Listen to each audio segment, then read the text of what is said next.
আসসালামু আলাইকুম রহমতুল্লাহ। আপনার সায়েন্স একাডেমি থেকে সকলকে জানাই শুভেচ্ছা। নবম দশম উচ্চতর গণিত 8.2 এর পর্ব হলো 3। এই পর্বে হলো আমরা এই দুটো অঙ্ক সমাধান করব। তো এখানে কি বলছে 2 নম্বর অঙ্কটা cos θ সমান -4/5। দেখো cos θ সমান দেওয়া আছে কি -4/5 এবং আমার একটা শর্ত দেওয়া আছে পায়ের চেয়ে থিটা বড় হবে এবং 3π/2 এর চেয়ে থিটা ছোট হলে আমার tan θ আর sin θ এর মান বের করো। এখন এই শর্তটা যদি তুমি না বুঝো তাহলে এই অঙ্কটা কিন্তু ভুল করবা। আমি কথা বুঝতে পারছি? তো শর্তটা তোমার জানা দরকার। তাহলে এখানে কি বলছে, শর্তটা কি বলছে, পায়ের চেয়ে হলো থিটা বড় হবে আর 3π/2 এর চেয়ে ছোট হবে। এটা কিন্তু আমি প্রথমে আলোচনা করছি। দেখো তার মানে এটা থিটাটা কোথায় আছে বলো তো? থিটাটা অর্থাৎ এই যে এখানে এই ঘরে আছে। কেন এই ঘরে আছে? কারণ দেখো এটা হলো তোমার পাই মানে 180 ডিগ্রি, ক্লিয়ার। আর এই যে এই পুরোটার নাম কি 3π/2 অর্থাৎ 270 ডিগ্রি। এখন দেখো তো আমাকে কি বলছে, 180 ডিগ্রির চেয়ে বড় হবে আর 270 ডিগ্রির চেয়ে কী হবে, ছোট হবে। তার মানে এই ঘরটা কার বলো তো? এই ঘরটা কিন্তু ট্যানের। তাহলে এখানে ট্যান কিন্তু প্লাস হবে। এখানে যে আমাদের যে ট্যান আর সাইনের মানটা বের করতে বলছে, এখানে কিন্তু ট্যান প্লাস হবে, কিন্তু সাইন কি হবে বলো তো? সাইন কি হবে? এটা কি সাইনের ঘর?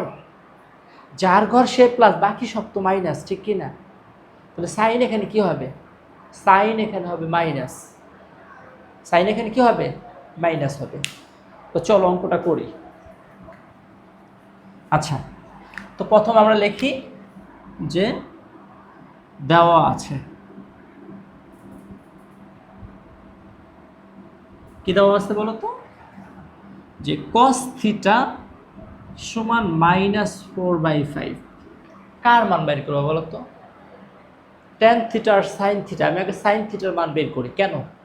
কারণ আমি জানি সাইনের সাথে cos-এর একটা সম্পর্ক আমাদের জানা আছে। সেটা কি জানি? sin θ সমান কি √1 কি cos স্কোয়ার θ। এখন বলো 1 এই মাইনাসে মাইনাস cos θ এর মান কত? -4/5। নাও দেই -4/5, তার উপরে কি হবে? স্কোয়ার। আচ্ছা বলো তো এখানে কি হয়? এই যে এই মাইনাসটা তো উঠে যাবে, কেন? জোর পাওয়ার আছে। জোর পাওয়ার থাকলে সবসময় কী হয়? মাইনাসটা উঠে যায়। তাহলে এখানে কী হবে? 1 - 4 এর উপর স্কোয়ার মানে কি 16/25। এখন তুমি কি করবা? ভগ্নাংশের বিয়োগটা করবা, এই তো কথাটা। তাহলে লসাগু কত যাচ্ছে তোমার? লসাগু যাচ্ছে 25। দেখো তাহলে এখানে কিছু নয়, সরাসরি গুণ করে দাও। এই 25-এর সাথে 1 গুণ করলে কী হবে? 25। এই মাইনাসের কি মাইনাস। তাহলে 25 আর 25 কাটা গেলে ভাগফল কত হবে? 1 এর সাথে 16 গুণ করো, 16ই হবে। তাহলে দেখা যাচ্ছে এখন ক্যালকুলেশন করলে 25 থেকে 16 বাদ দাও, কত থাকে? 9/25। এখন এটাকে যদি তুমি বর্গমূল করো, অর্থাৎ বর্গমূল তো করতেই হবে, যে 9/25কে বর্গমূল করলে +-3/5 হয়। এখন আমার কথা, আমার যে শর্ত দিছে সেই শর্ত মতে কি হবে?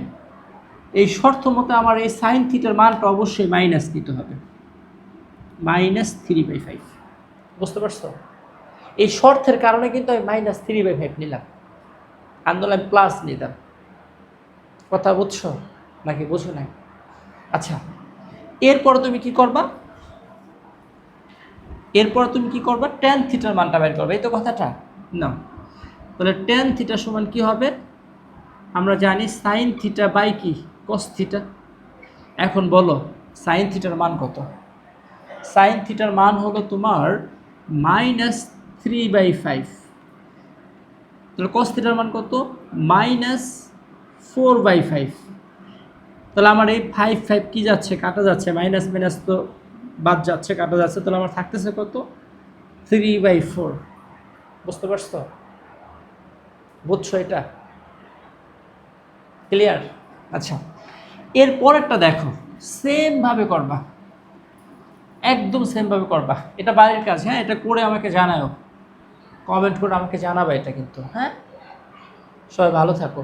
আসসালামু আলাইকুম রহমতুল্লাহ।